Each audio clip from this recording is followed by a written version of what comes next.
Welcome माझ्या YouTube चॅनलमध्ये आपलं स्वागत।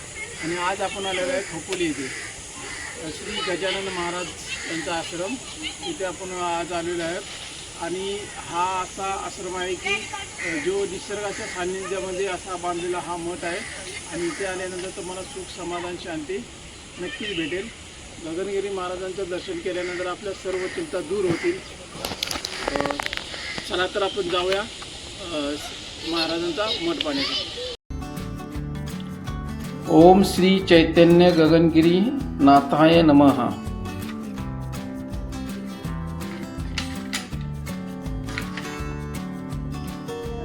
तुम्हाला जर गगनगिरी महाराजांच्या मठाला भेट द्यायची असेल आणि तुम्ही मुंबईहून येणार असाल तर छत्रपती शिवाजी महाराज टर्मिनस येथून लोकल ट्रेनने खोपोली या ठिकाणी येऊ शकता।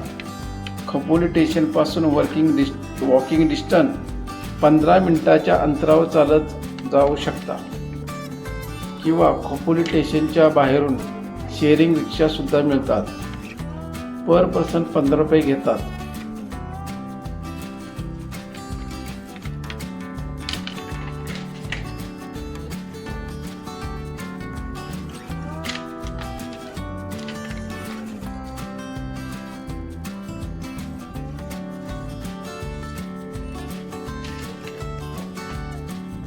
महाराष्ट्र म्हणजे साधू संतांची जन्मभूमी। आता आपण आलो आहोत गजानन महाराजांचा मठ पाहण्यासाठी।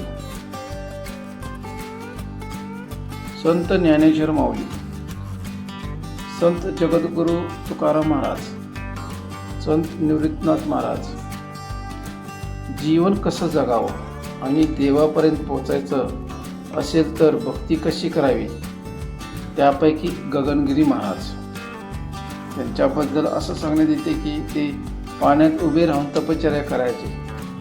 तप करण्यात इतके मग्न व्हायचे की त्यांचे पाय माशाने कुरतडले। इतकी अफाट तपश्चर्या करायचे महाराज।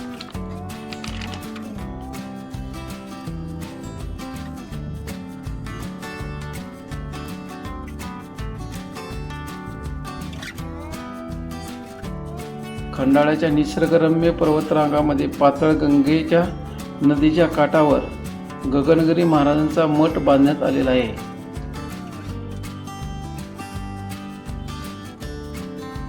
याच ठिकाणी त्यांनी समाधी घेतली होती।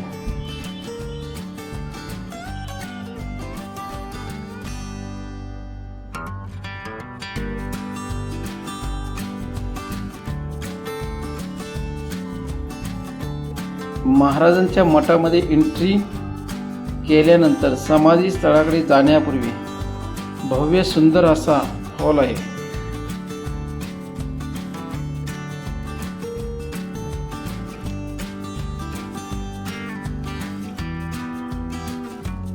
गगनगिरी महाराज लहानपणापासूनच साधू संतांच्या सोबत राहत। गगनगिरी महाराज नाथ संप्रदायाचे गुरु होते। त्यांना श्री गुरुदेव दत्तांचा अवतार सुद्धा मानले जाते।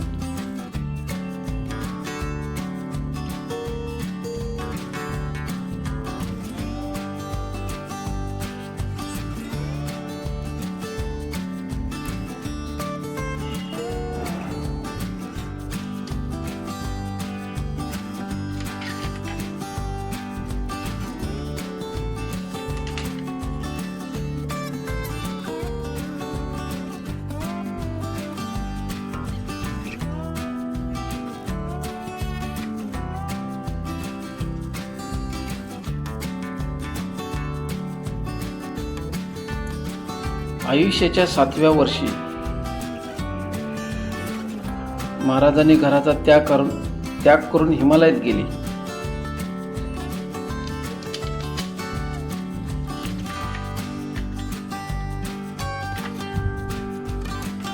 पुढे महाराज उत्तर भारतात फिरत बद्रीनाथांच्या जवळ गुफेमध्ये दिव्य साधूंची आणि त्यांची भेट झाली।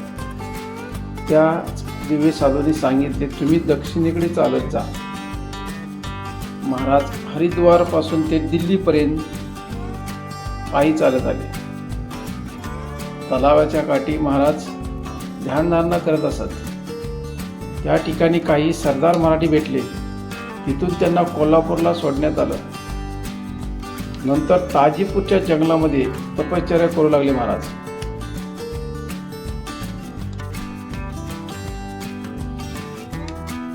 महाराजांनी खूप विद्या आत्मसात केल्या. तिथून महाराज भ्रमण करत करत गगनगडावर पोहोचले आणि तिथे जल तपश्चर्या करू लागले. याच ठिकाणी योगशास्त्र, शिवयोग, गोरखनाथाची विद्या महाराजांनी आत्मसात केली. 1948 ते 1950 मुंबईतील वाळकेश्वर जवळ शिर्डीच्या मारुती जवळ तपश्चर्या करू लागले. मुंबईत अनेक ठिकाणी तपश्चर्या केली. महाराजांची कीर्ती महाराष्ट्रभर, महाराष्ट्राच्या बाहेर पसरली. 1965च्या दशकात यशवंतराव चव्हाण, बाळासाहेब, राजाराम बापू पाटील असे अनेक थोर मंडळी त्यांच्या भेटीला येऊ लागली. मुंबईच्या बिर्ला कला केंद्रामध्ये गुरुपौर्णिमा साजरी केली.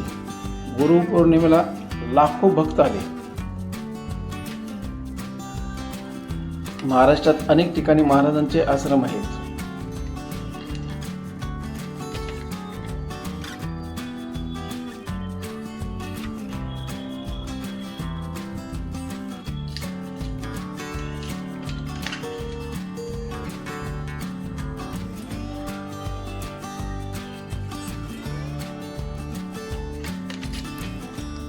पातळ गंगेचे खळखळणारे स्वच्छ पाणी आश्रमाची आणखीनच शोभा वाढवते.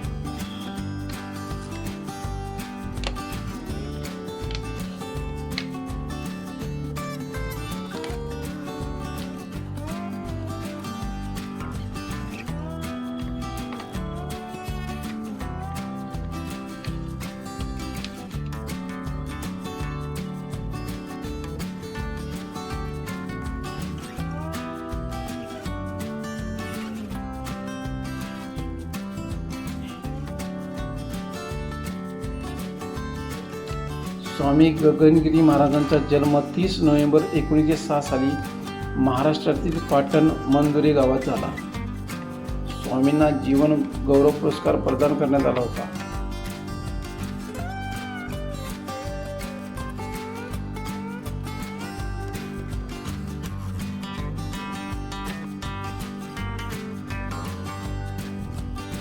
वडील गणपतराव आणि आई विठाबाई यांच्या पोटी महाराजांचा जन्म झाला. महाराज अवघे 3 वर्षाचे असताना आईचे निधन झाले आणि 5 वर्षाचे महाराज असताना वडिलांचे निधन झाले. महाराजांनी 6व्या वर्षी घर सोडलं आणि नाथ संप्रदायाच्या संपर्कात आले. पुढे महाराज सांगली जिल्ह्यातील शिराळा येथे गेले. वयाच्या 7व्या वर्षी नाथ संप्रदायाची दीक्षा घेतली. गगनगिरी महाराज हे जल तपश्चर्या आणि कठीण ध्यान साधनासाठी ओळखले जातात. स्वामींचं नाव श्रीपाद गणपतराव पाटणकर. त्यांनी याच आश्रमामध्ये 4 फेब्रुवारी 2008 साली त्यांनी समाधी घेतली. ओम श्री चैतन्य गगनगिरी नाथाय नमः.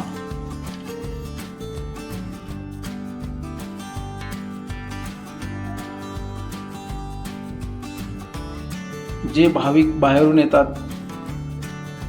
त्यांच्यासाठी इथे खास राहण्याची सोय सुद्धा मठामध्ये केलेली आहे. भक्त निवास मठाच्या पाठीमागच्या बाजूला भव्य अशी इमारत आहे. तिथे बाहेरील भक्तांना उत्तम अशी सोय केलेली आहे.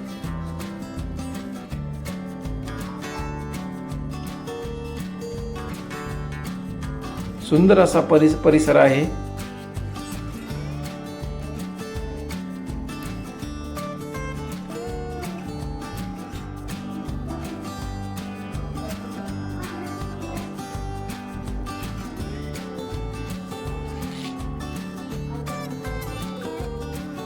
स्वामींच्या मठामध्ये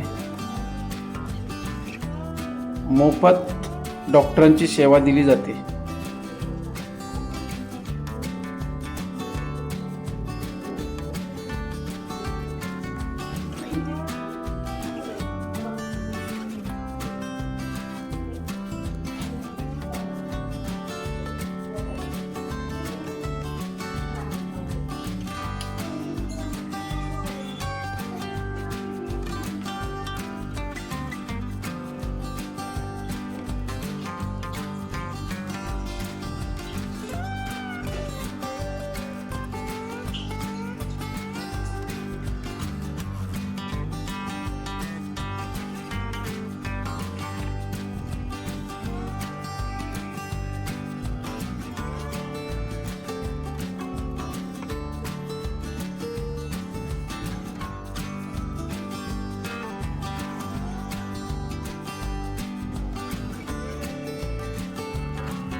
पवित्र असं तीर्थक्षेत्र म्हणून ओळखले जाते.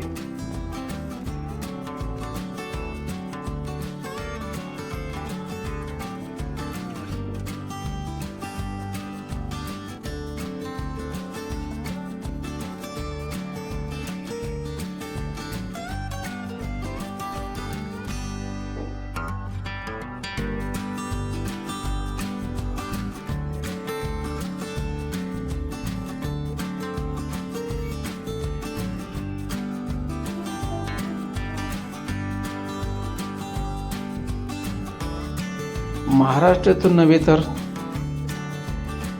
भारतातल्या अनेक राज्यामधून भाविक येत असतात स्वामींच्या दर्शनासाठी.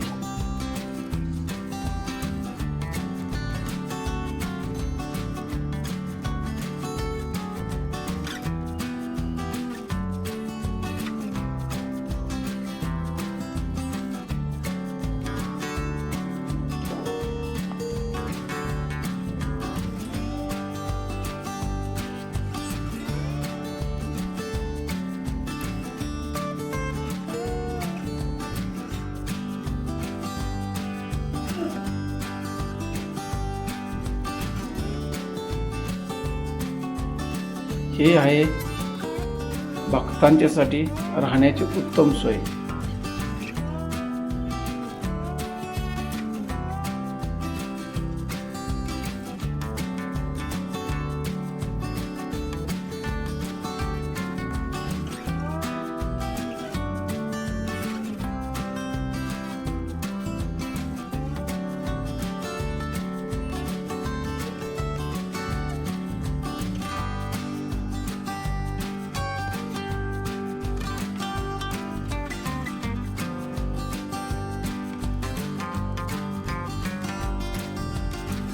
आश्रमाच्या पाठीमागे गार्डन सुद्धा आहे.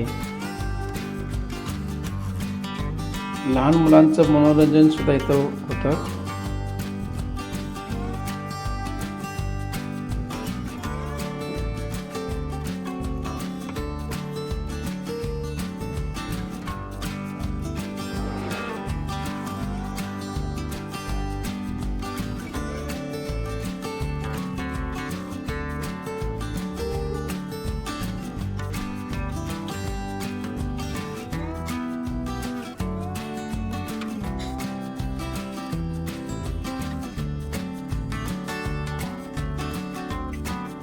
स्वामींची आरती झाल्यानंतर महाप्रसाद असतो.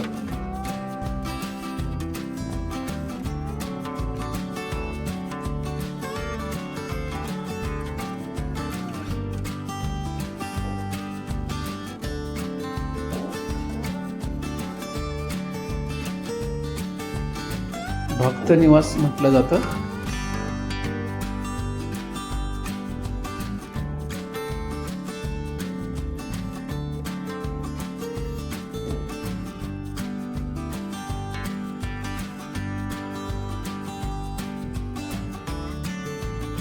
महाप्रसादाची उत्तम सोय आहे. फक्त 20 रुपयाचं कुपन घेऊन भक्तांच्यासाठी महाप्रसादाची सोय केलेली आहे.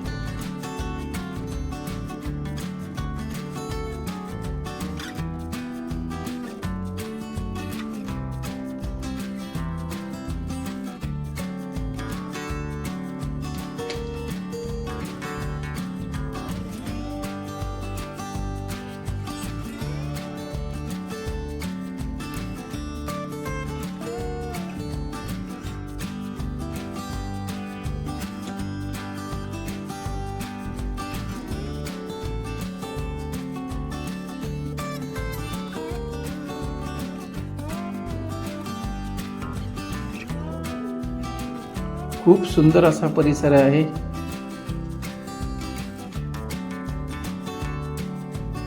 हजारोच्या संख्येने भाविक येत असतात स्वामींच्या दर्शनासाठी.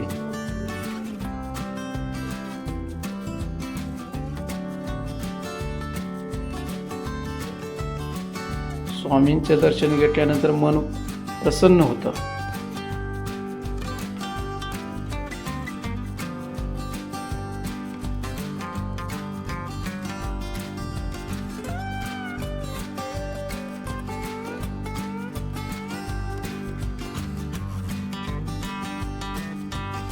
ओम श्री चैतन्य गगनगिरी नाथाय नमः.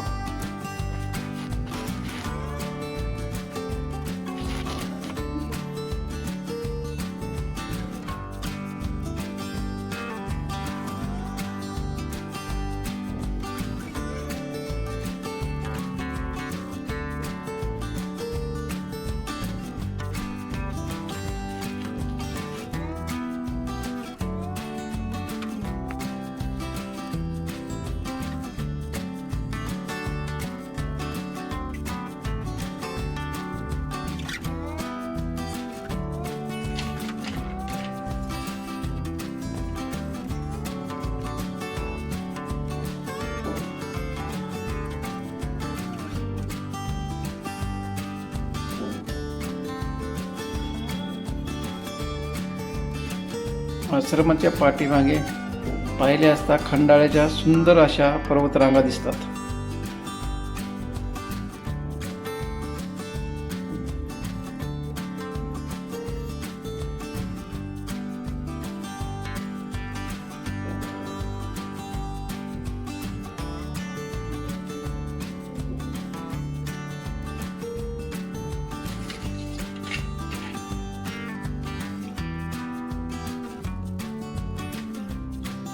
ओम श्री चैतन्य गगनगिरी नाथाय नमः.